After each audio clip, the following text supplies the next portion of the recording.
Mafia से माननीय बने मुख्तार अंसारी की मौत भी वैसे ही हुई जैसे एक आम आदमी की मौत होती है। लेकिन मुख्तार कोई आम आदमी नहीं था। वो यूपी का एक ऐसा माफिया डॉन था जिसके नाम से ही एक समय पूर्वांचल में दहशत पैदा हो जाती थी। उसके नाम से ही पुलिस महकमे में कई अफसरों को सांप सूंघ जाता था। एक समय उसकी हनक किसी विधायक या सांसद से भी ज्यादा थी। मुख्तार ना सिर्फ एक माफिया था बल्कि 5 बार विधायक रहने वाला एक मंझा हुआ राजनेता भी था। जेल में बंद माफिया मुख्तार अंसारी की दिल का दौरा पड़ने से मौत हो गई और बांदा मेडिकल कॉलेज ने मुख्तार की मौत की पुष्टि भी कर दी। 2002 में मोहम्मदाबाद में एक बड़ा सियासी उलटफेर हुआ। प्रदेश में भाजपा की सरकार तो नहीं रही, लेकिन इसके बावजूद 1985 से लगातार विधायक बनकर आ रहे मुख्तार के बड़े भाई अफजाल अंसारी की मोहम्मदाबाद विधानसभा सीट पर हार हो गई। भाजपा के कृष्ण राय मोहम्मदाबाद के नए विधायक थे। जो फाटक कभी अंसारी परिवार का पुश्तैनी ठिकाना हुआ करता था, उसको कुछ सालों बाद किसी ने ठोकर मारी थी। बस यही से मुख्तार के दिलो दिमाग में बदले की आग जलने लगी, जो 2005 में कृष्णानंद राय की हत्या से ही ठंडी हुई। वो नवंबर का सरद महीना था। मोहम्मदाबाद के बीजेपी विधायक कृष्णानंद राय स्थानीय क्रिकेट टूर्नामेंट के कार्यक्रम से वापस लौट रहे थे।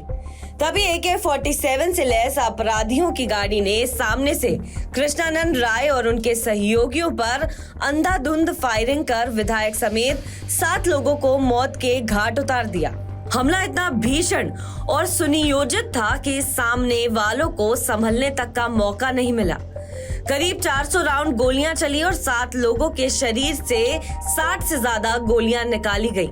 इस हमले में विधायक कृष्णानंद राय के एक अलग पहचान वाले सिंबल, उनकी शिखा तक को काट दिया गया था। कृष्णानंद राय का आपराधिक इतिहास था और ब्रजेश सिंह के करीबी रिश्ते थे।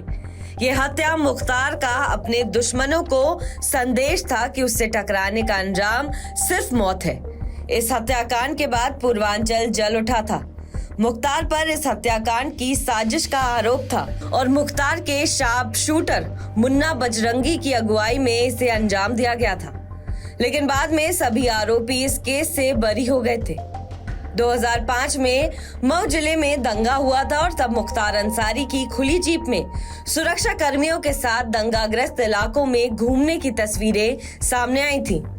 आरोप लगा ये दंगा मुख्तार के इशारे पर हुआ, लेकिन आरोप सिद्ध नहीं हुआ। इसी बीच मुख्तार ने सरेंडर किया और जेल चला गया। जानकार बताते हैं कि साजिश के तहत ही मुख्तार अंसारी ने जानबूझकर जेल का रास्ता इख्तियार किया था, जहां से उसने कृष्णानंद की हत्या की साजिश रची थी, जिससे कोई शक न हो। हालांकि इससे पहले भी मुख्तार पर 2004 में कृष्णानंद राय को मरवाने के लिए लाइट मशीन गन यानी LMG मंगवाने का आरोप लगा था, जिसके बारे में पूर्व DGP ब्रिजलाल बताते हैं कि तत्कालीन मुलायम सिंह सरकार ने मुख्तार अंसारी के खिलाफ केस ही नहीं होने दिया था। यूपी के पूर्व DGP ब्रिजलाल की माने तो सपा की सरकार के समय मुख्तार अंसारी ने जेल में एक छोटा तालाब खुदवाया था और वहां पर वो मछलियां पालता था। वहीं तब के DM मुख्तार के साथ जेल में बैडमिंटन खेलते थे। जेल मुख्तार के लिए सजा की जगह नहीं बल्कि माफिया राज का सुरक्षित वार्ड था। कृष्णानंद समेत तमाम हत्याओं का प्लांट जेल में रहते हुए रचा गया। जब बीजेपी सत्ता से बाहर थी तो मुख्तार को लगातार योगी खटकते रहे। जब 2005 में मऊ में दंगा हुआ तब सपा की सरकार के समय गोरखपुर से भाजपा सांसद योगी आदित्यनाथ को मऊ से पहले दोहरी घाट में ही रोक दिया गया था।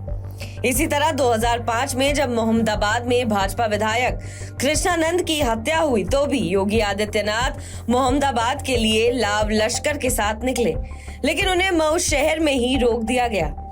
इसी तरह 2007 में आजमगढ़ में भाजपा सांसद योगी आदित्यनाथ पर बड़ा हमला हुआ था। तब सांसद योगी ने संसद के अंदर अपनी पीड़ा जताई थी। बताया जाता है कि हमला मुख्तार अंसारी के इशारे पर हुआ था और मुख्तार से अदावत की असल वजह भी यही है।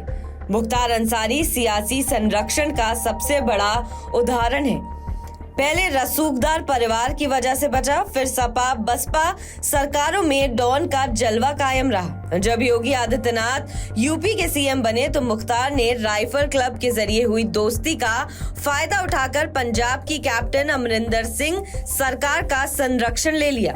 योगी सरकार ने पंजाब की जेल से मुख्तार को यूपी लाने के लिए सुप्रीम कोर्ट का सहारा लिया था।